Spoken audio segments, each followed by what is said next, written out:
ഈശോ മിശിഹായിക്ക് സ്തുതിയായിരിക്കട്ടെ. ജീവിതത്തിൽ ചെറുതും വലുതുമായ അനേകം തീരുമാനങ്ങൾ എടുക്കുന്നവരാണ് നാം എല്ലാവരും.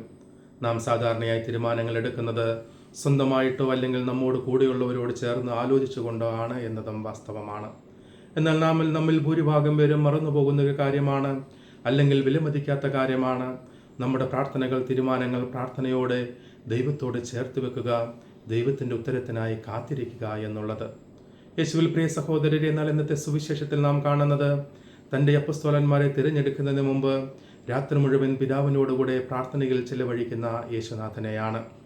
തീരുമാനങ്ങളും നിയോഗങ്ങളും എടുക്കുന്നതിന് മുമ്പ് നാം ആ തീരുമാനങ്ങളും നിയോഗങ്ങളും ദൈവത്തോട് ചേർത്ത് വെച്ച് പ്രാർത്ഥിക്കുമ്പോഴാണ് ആ തീരുമാനങ്ങൾ വിജയിക്കുന്നത്, നിയോഗങ്ങൾ പൂർത്തിയാകുന്നത് എന്ന് ഇന്നത്തെ സുവിശേഷത്തിലൂടെ യേശുനാഥൻ നമ്മെ ഓർമ്മിപ്പിക്കുന്നു.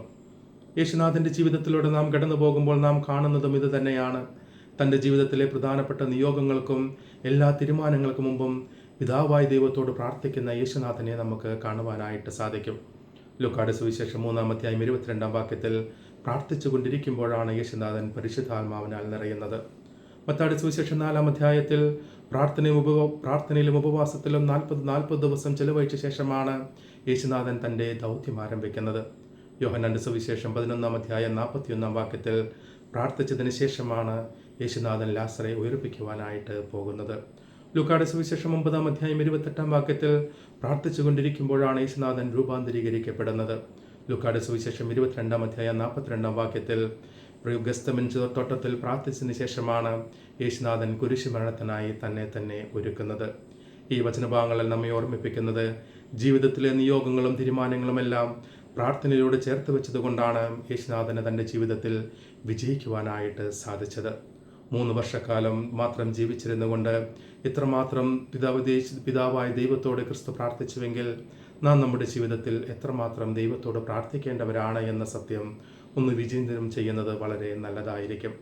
സുഭാഷിതങ്ങളുടെ പുസ്തകം 3-ാം അധ്യായം 5-ാം വാക്യത്തിൽ നാം വായിക്കുന്നു, നിന്റെ വിശ്വാസം പൂർണ്ണമായ കർത്താവിലായിരിക്കട്ടെ, അന്ന് സ്വന്തം ബുദ്ധിയിൽ ആശ്രയിക്കരുത്. ജെറമ്യാ പ്രവാചകന്റെ പുസ്തകം 17-ാം അധ്യായം 7-ാം വാക്യത്തിൽ നാം വായിക്കുന്നു, കർത്താവിൽ ആശ്രയിക്കുന്നവൻ അനുഗ്രഹീതൻ.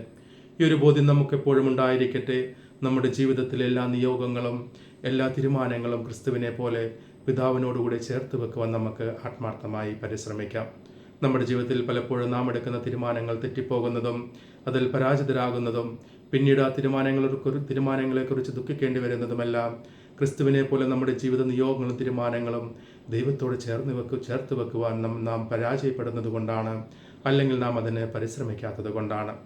സങ്കീർത്തനങ്ങളുടെ പുസ്തകം 55:22 നാം വായിക്കുന്നത്, നിന്റെ ഭാരം കർത്താവിനെ ഏൽപ്പിക്കുക, അവിടുന്ന് നിന്നെ താങ്ങിക്കൊള്ളും. അതിനാൽ പ്രിയ സഹോദരരെ, ഇന്നത്തെ സുവിശേഷത്തിന്റെ വെളിച്ചത്തിൽ ക്രിസ്തുവിനെ പോലെ നമ്മുടെ ജീവിതത്തിലെ തീരുമാനങ്ങളും നിയോഗങ്ങളുമെല്ലാം ദൈവത്തോട് ചേർത്ത് വെച്ചുകൊണ്ട് നമ്മുടെ തീരുമാനങ്ങളെ വിജയിക്കുവാനും നിയോഗങ്ങൾ പൂർത്തീകരിക്കുവാനും നമുക്ക് ആത്മാർത്ഥമായി പരിശ്രമിക്കാം. 1 തെസ്സലോനിയൻസ് 5:6 നാം വായിക്കുന്നത്, എപ്പോഴും സന്തോഷിക്കുവിൻ, നിരന്തരം പ്രാർത്ഥിക്കുവിൻ, ഇതാണ് കർത്താവായ യേശു ക്രിസ്തുവിൽ നിന്നെക്കുറിച്ചുള്ള ദൈവനിയോഗം. ഈ ഒരു ബോധ്യത്തോടുകൂടി ജീവിക്കാൻ നമുക്ക് പരിശ്രമിക്കാം. ദൈവം നമ്മെ എല്ലാവരെയും സമൃദ്ധമായി അനുഗ്രഹിക്കട്ടെ. നാം എല്ലാ ദിവസവും ചെയ്യുന്നത് പോലെ ഒരധ്യായം സുവിശേഷം വായിച്ചുകൊണ്ട് ഈ ശുശ്രൂഷയിൽ പങ്കെടുക്കുക. രണ്ടാമതായി, ജീവിത വിശുദ്ധിയിൽ ഒരു കോംപ്രമൈസും ഇല്ലാതെ വിശുദ്ധിയിൽ ജീവിക്കുവാനായിട്ട് ആത്മാർത്ഥമായി പരിശ്രമിക്കുക.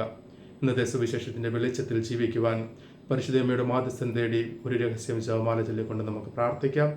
ഈ വചന ശുശ്രൂഷ ഷെയർ ചെയ്യുവാനും ഈ ചാനൽ സബ്സ്ക്രൈബ് ചെയ്യുവാനും അങ്ങനെ ശുശ്രൂഷ മറ്റുള്ളവരിലേക്ക് പങ്കുവെക്കുവാനും ഞാൻ നിങ്ങളെ ആത്മാർത്ഥമായി നിങ്ങളോട് ആവശ്യപ്പെടുകയും ചെയ്യുന്നു. നമ്മുടെ എല്ലാ ആവശ്യങ്ങളും ആഗ്രഹങ്ങളും കർത്താവിന് സമർപ്പിച്ചുകൊണ്ട് നമ്മുടെ എല്ലാ നിയോഗങ്ങളും പ്രാർത്ഥനയിലും കർത്താവിൻ്റെ സംരക്ഷണവും സഹായം ഉണ്ടാകണമെന്ന് ആഗ്രഹിച്ചുകൊണ്ട് കർത്താവിൻ്റെ ആശീർവാദത്തിനായി നമുക്ക് നമ്മെ തന്നെ ഒരുക്കാം. കർത്താവ് അനുഗ്രഹിക്കുകയും പരിപാലിക്കുകയും ചെയ്യട്ടെ. കർത്താവ് കരുണയായിരിക്കും പ്രസാദിക്കുകയും ചെയ്യട്ടെ. കർത്താവ് കരുണാപൂർവ്വം കടാക്ഷിച്ച് നിങ്ങൾക്ക് സമാധാനം നൽകട്ടെ, ഇപ്പോഴും എപ്പോഴും എന്നേക്കും. ആമേൻ. ദൈവം നമ്മെ എല്ലാവരെയും സമൃദ്ധമായി അനുഗ്രഹിക്കട്ടെ.